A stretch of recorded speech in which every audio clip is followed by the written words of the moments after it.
แรกที่เราได้เจอกันวันนั้นเธอเป็นเหมือนฝันที่ฉันตามหาเมื่อฉันมองเธอสายตาต่อตา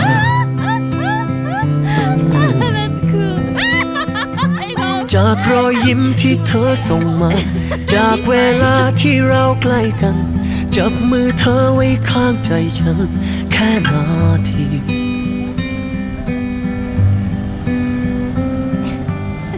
เธอทำให้ฉันรู้สึกเหมือนตอน14ตอนที่ฉันมีแฟนคนแรก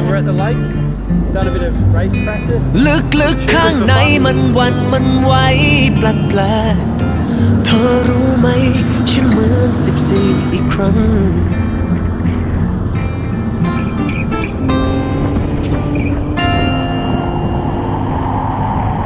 อารมณ์แบบนี้มันหายไปสักพักเคยมีคนรักก็โดนเขาหักอกเจ็บปวดแทบตายที่ข้างในยังช้ำฟกไม่หายจากรอยยิ้มที่เธอส่งมาจากเวลาที่เราใกล้กันจับมือเธอไว้ข้างใจฉันแค่นาที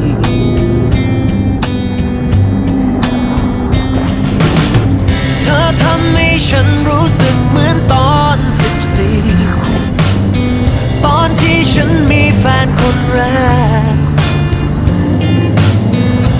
ลึกๆข้างในมันหวั่นมันไหวแปลกๆเธอรู้ไหมฉันเหมือน14อีกครั้ง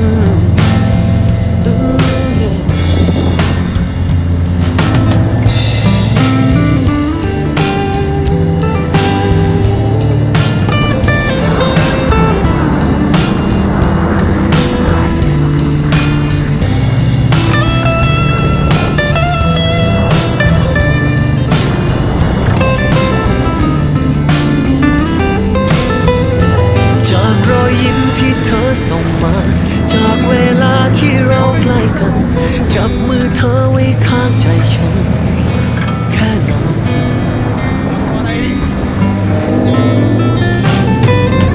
เธอทำให้ฉันรู้สึกเหมือนตอน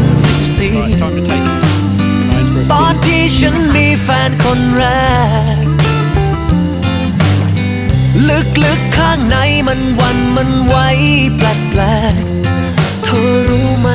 ฉันเหมือน14อีกครั้ง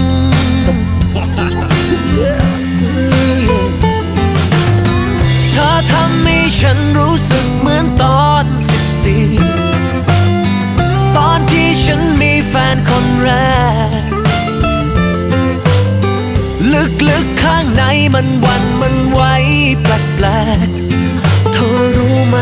ฉันเหมือน14อีกครั้งเธอรู้ไหมฉันเหมือน14อีกครั้งเธอรู้ไหมฉันเหมือน14อีกครั้ง